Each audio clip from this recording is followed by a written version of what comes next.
everyone, welcome back to my YouTube channel. My name is Speedy for those of you who are new here. So today I have a exciting video for you all. As y'all read in the title or saw in the thumbnail, I'm going to teach y'all how to fall in love with reading. I specifically use the word love because, you know, February, Valentine, all the love. But in reality, it's just like how to make reading a hobby that you enjoy rather than feeling forced to do.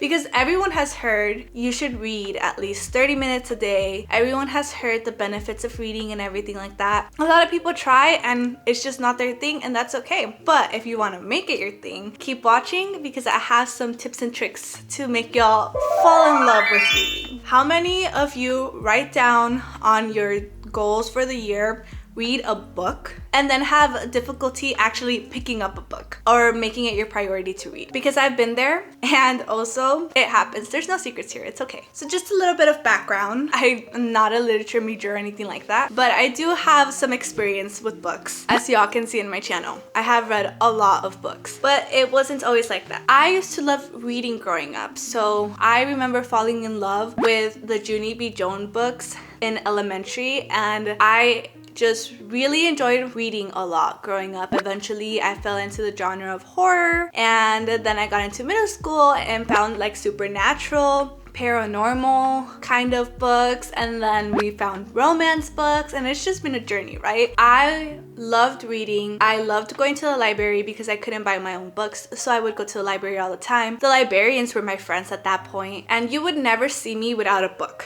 Then I went off to college and forgot all about reading because I did a lot of reading for school and stuff like that, so I just really sucked the joy out of reading for me. And also, I just didn't have time to read. Eventually, I graduated and I picked up a book again. So I can't tell you exactly what was the first book I picked up because I genuinely cannot remember, but I was just trying to get back into that hobby, into that habit, because I used to love to read, and it kind of sucked that I couldn't read anymore. It just wasn't happening for me anymore. So then I was also in a phase where I was trying to like better myself, so I started reading self-help books. I read all of the trendy self-help books: The Power of Now by Eckhart Tolle, The Life-Changing Magic of Tidying Up by Marie Kondo, and You're a Badass at Making Money by Jen Sincero. So like I said, you know, all those trendy books that everyone is always recommending. And yes, they helped a lot, but it was not giving that same feel, you know? I was trying to read more adult books, be more of an adult reader, but it was just not happening. I was not enjoying reading like I used to, and I just missed that feeling that I had when I was a kid. And then eventually, I remember I picked up We Were Liars by E. Lockhart, and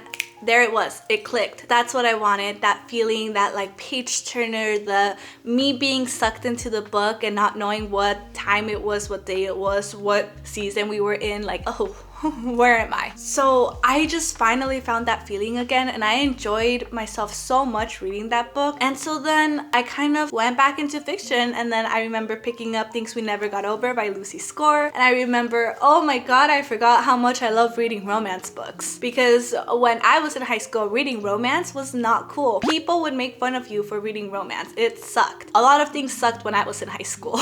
But now I just didn't care, in those books that I was starting to pick up, oh, I just had finally found my love for reading again. They were just books that got me so entertained. I was so engaged. I love reading every second of those books, and it just reunited my love with books, basically. All of this to say is it's not easy to pick up just any book and be like, I love reading. Like, it took me trial and error to finally find my way back to reading because it just wasn't for me, the books that I was picking up. So I get it. It's hard to read, especially if you're not enjoying it. I completely get it. So how do we make it fun? How do we fall in love with reading? How do we reach our goal for the year? So let's talk about genres. So whether you read or not, knowing what genre you gravitate to, what genre you like, will help you enjoy reading a lot more and will help you get excited about the book you're currently reading. So what kind of genres do you enjoy while watching a show or a movie? What do you gravitate to? Do you maybe like thrillers or horrors? Maybe pick up a thriller book that keeps you guessing, or pick up a book that is so scary you want to keep your lights on when you go to sleep. Do you like a good Hallmark movie? I do. There are so many books that read like Hallmark movies. Pick a romance book. Do you like action movies or shows? Why not pick a fiction book about a person who is trying to overthrow this oppressive government that they're in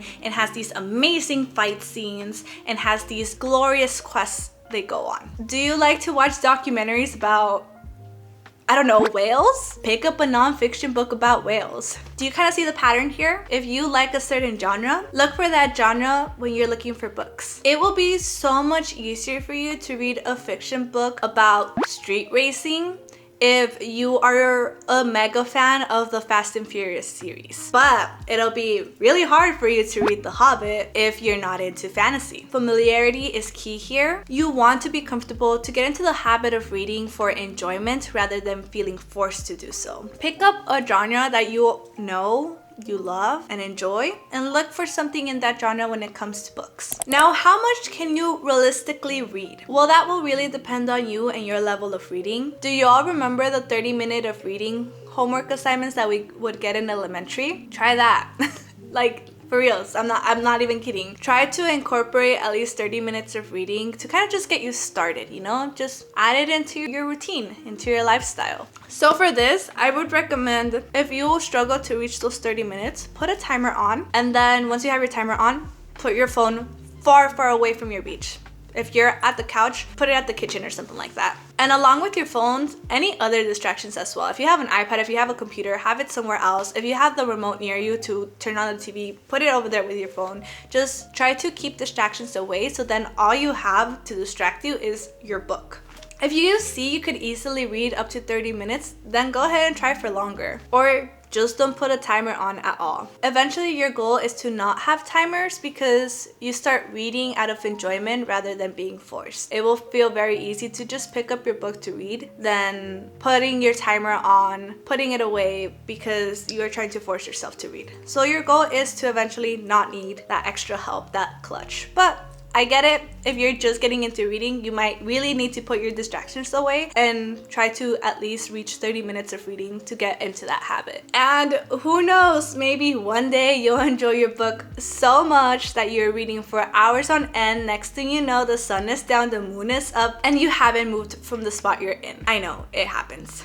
But everyone's different, everyone's reading pace is different, and that's okay. It doesn't matter if you only read one book a year or 100 books a year. As long as you're reading it for your own enjoyment, it's okay. Don't beat yourself up for it. Just do it for fun, basically. It's what we're trying to do here. Do it for fun. So, people normally ask, well, when should I read? Again, this one really depends on you and your lifestyle. You might be a student. You might have children. You might have a full-time job. You might be all three. You might be retired. I don't know your life. I can't tell you exactly when you should read. It really will depend on your lifestyle and honestly, your priorities. I personally like reading before bed because sometimes I can't read in the day. So if there's any time I could read, it's before bed. And that's because I like to not be on my phone before bed. So reading actually helps me avoid being on my phone and just enjoy reading at least 30 minutes before bed. Normally I read a little bit more than that, but that just helps me, you know? But I will say there's a little caveat with reading before bed. It really depends on the books you're reading. Sometimes some people do not want to be reading thrillers before bed.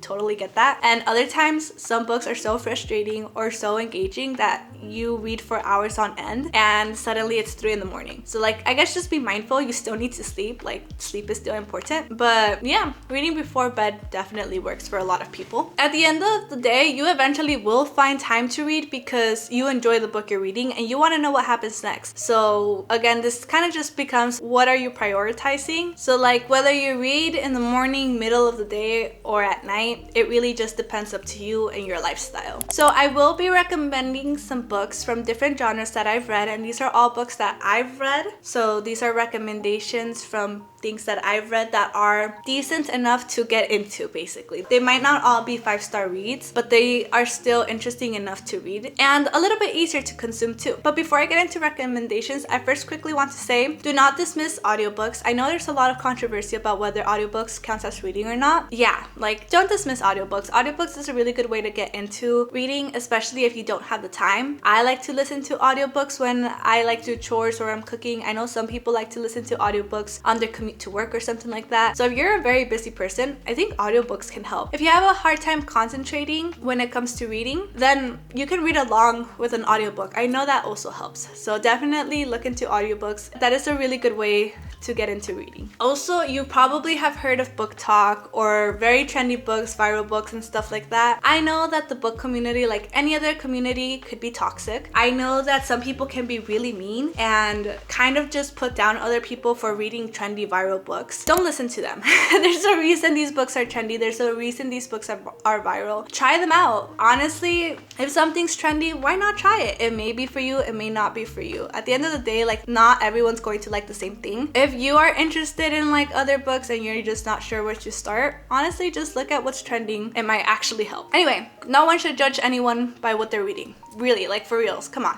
We're not doing that anymore. So I'm not going to talk about what each book is about. I'm just going to give recommendations because if not, we're going to be here for hours. And like I said, the books that I'm recommending are books that I've already read myself. And I feel like these books can vary in plot, but I try to make them as easy to consume as possible because as someone who has a hard time at paying attention to things, has a very short attention span, if a plot is not engaging, I will have a hard time reading. By easy to consume, that's what I mean, that the plot is not overly complicated, but again, it kind of just varies depending on like where you're at your reading pace. And again, these are just genres that I've read. I haven't read every genre out there, so I'm just starting off with a few. So the first category, adult romance, no spice, because we have to make a distinction between those. So The Cheat Sheet by Sarah Adams, that's a sports romance, and Summer Romance by Annabelle Monaghan. That one has a little bit more of a serious topic. It talks about divorce and stuff like that. Both stories very good, no spice. Definitely recommend. So now adult romance with spice. Spice not being the main plot or anything, it just does have more explicit scenes. Things We Never Got Over by Lucy Score. That was the first book that I got into. Small town romance, grumpy sunshine tropes. You Again by Kate Goldbeck. This is a really cute romance. Feels more like literary fiction at the same time. Has more flowery vocabulary. Part of Your World by Abby Jimenez. Love Abby Jimenez. Anything Abby Jimenez I will read. And this book has two people with two different lifestyles come together. Small town romance kind of situation again. So now young adult romance. Check and Mate by Ali Hazelwood. Ali Hazelwood has very engaging plots. This is her one young adult book. If you're a teen and you're looking for something, Ali Hazelwood, this one's fine. Eleanor and Park by Rainbow Roll. I read this one years ago. I think I was in high school when I read this one, or like my first year of college, probably. Like I read it a while ago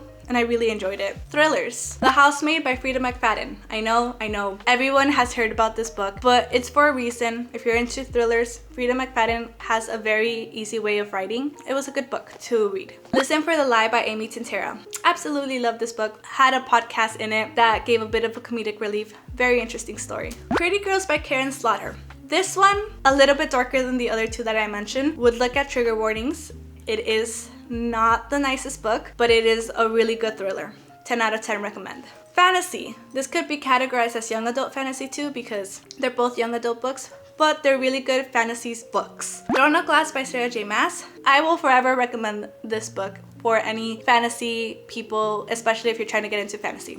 Good book. Does have a little bit of a romance subplot, but that's not the focus, in my opinion. The Cruel Prince by Holly Black. Oh, I love this book. Another really good young adult fantasy book. Another really good place to start getting into fantasy. This one's a lot more whimsical. Again, it has the tiniest romance subplot. I would recommend. For sci-fi, The Long Way to a Small Angry Planet by Becky Chambers. I really love that book. This one's character driven, not plot driven necessarily. The imagination of this author is just wild. Really enjoyed it. For historical fiction, The Seven Husbands of Evelyn Hugo by Taylor Jenkins Reid. Good book. Really good book. Really good book for the summer. Really good book for vacation. Enjoyed myself immensely. Historical fiction. There's a reason why this book is so popular. The Nightingale by Kristen Hanna. Another historical fiction. This one takes place in World War II France. A little bit heavier topics. A lot darker tone. But it is a good book. Kristen Hanna's writing is beautiful. Absolutely beautiful. My camera overheated at just the right moment. Anyway, that's all I have for y'all today. Hopefully I convinced y'all to pick up a book. Hopefully y'all can fall in love with reading as much as I did. And if not, that's okay. My feelings aren't hurt. It might just really not be for you, and that is perfectly okay. But maybe I helped try to figure out what kind of genres y'all should read too. But anyway, thank y'all so much for watching.